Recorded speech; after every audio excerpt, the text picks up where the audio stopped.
Good evening. Thanks for joining us. You're watching the 9 at Night. I'm Tim Gerber. At least one person is hurt after a shooting at Ingram Park Mall. San Antonio police say that shooting happened in a parking lot on the mall's west side.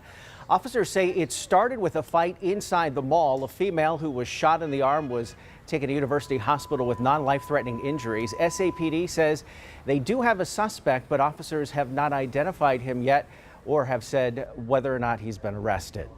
Two adults are facing questions from police after they were found with a 6-year-old who officers say was malnourished. The discovery was made when police were called for a welfare check at a home on Timberhurst near Timber Trace Street and Grissom Road. That's where police found the child, the father, and a 21-year-old woman. EMS was called to take that child to the hospital. As of right now, it's unclear what charges, if any, they'll be facing. Firefighters were able to stop a garage fire from spreading to a home, but that garage and the car inside are considered a total loss tonight. Crews called to the home on Glamis Street, or Glamis Avenue near East South Cross around 9 o'clock. That's over on the city's southeast side. Firefighters say the garage was fully engulfed when they arrived. They believe electrical issues may be to blame. The good news, no one was hurt. Thanksgiving 2022 is in the book, and tonight San Antonio is getting into the Christmas spirit. 3, 2, 1.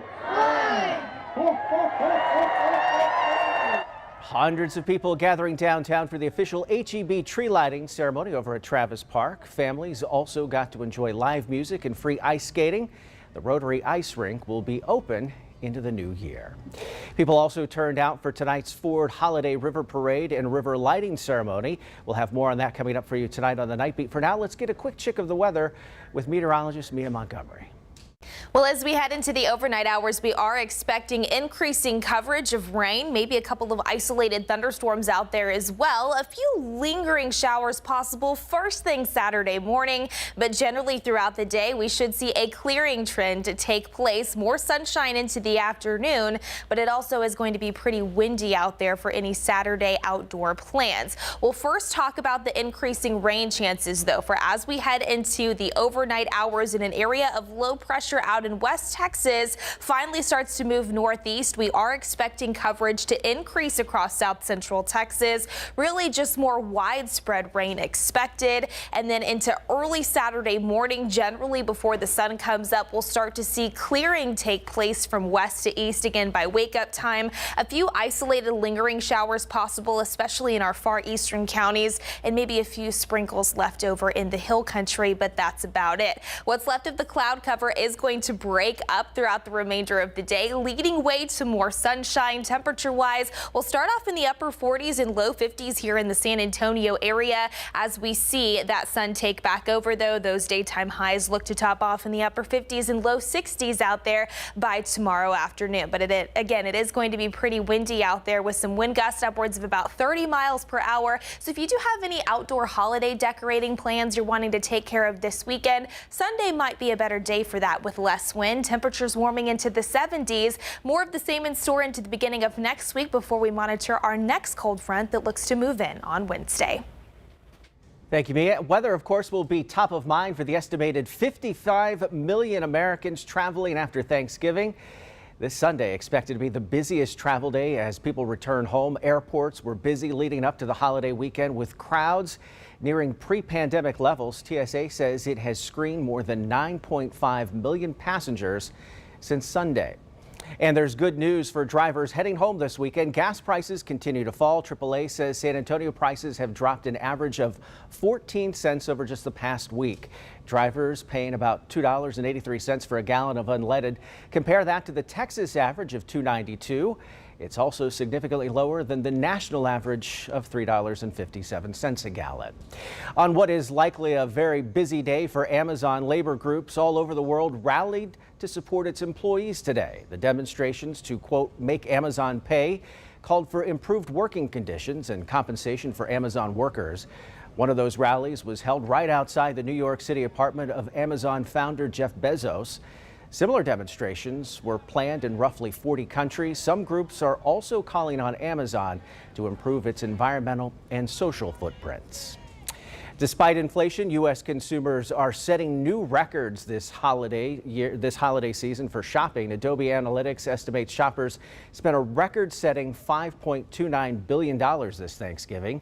That's up nearly 3% from last year. But Adobe expects shoppers to spend another $9 billion just today on what is traditionally one of the biggest shopping days of the year. Here's ABC's Elizabeth Schulze.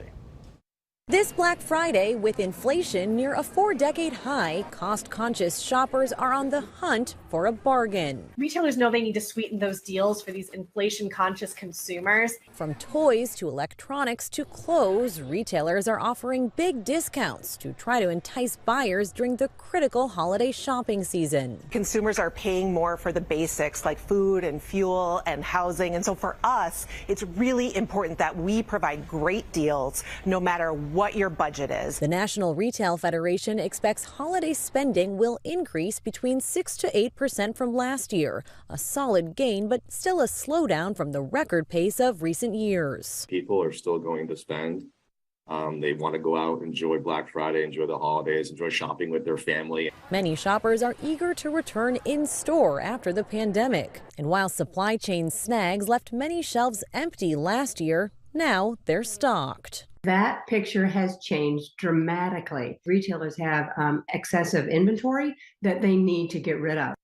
Now, that excess inventory means deals could continue past Black Friday or Cyber Monday. Some analysts say that the discounts will get even steeper as we get closer to the end of the year. But if there is something you absolutely need to check off your list, you might not want to wait that long. Elizabeth Schulze, ABC News, Washington. Meanwhile, more Americans are using credit cards to do their holiday shopping. The Federal Reserve says card balances are growing at their fastest pace in more than 20 years. While most consumers stopped using credit or paid off their credit early in the pandemic, inflation seems to have reversed that trend. But one expert advises against paying off those cards. If you're buying a big ticket item, a TV, a computer, you do want to put it on a credit card because you get more protections on that credit card than you do with cash or even your debit card. However, if you cannot pay that bill off, please don't charge that item. It's just not worth it. Most Americans are using almost 22% of their credit limits. That's the highest rate since the first quarter of 2020, and that is expected to grow this holiday season. A note is shedding some light on what may have led to that shooting at a Virginia Walmart. Investigators say the note was found on a phone belonging to the 31-year-old suspect. The Chesapeake, Virginia Police Department says that note refers to killing himself and others and includes complaints about his co-workers. The suspect has been identified as a manager at that store. One employee says the suspect willingly spared her life because she was new. He had the gun pointed at me. And then he went like this and put the gun up. And then he just looked at me and said, "Jesse, go home." 6 employees were killed, including a 16-year-old. Police say the suspect also took his own life. Today, police also confirmed he bought the 9mm handgun that was used in the shooting on the morning of the shooting. That purchase was made legally. Newly released video shows the moment the U.S. Coast Guard was able to rescue a man from the Gulf of Mexico. Take a look. The 28-year-old was found around 8:30 last night. That's about 20 hours after he was last seen on board the Carnival Valor. It really just shows the will to live is something that you need to account for in every search and rescue case. This is, like I said, one of the absolute longest that I've heard about, and just one of those Thanksgiving miracles. That lucky passenger taken back to New Orleans. The ship was allowed to continue on to its destination of Cozumel, Mexico. And we're out of time. The 9 at Night returns on Monday. We hope you have a great weekend. We'll see you for the Nightbeat at 10.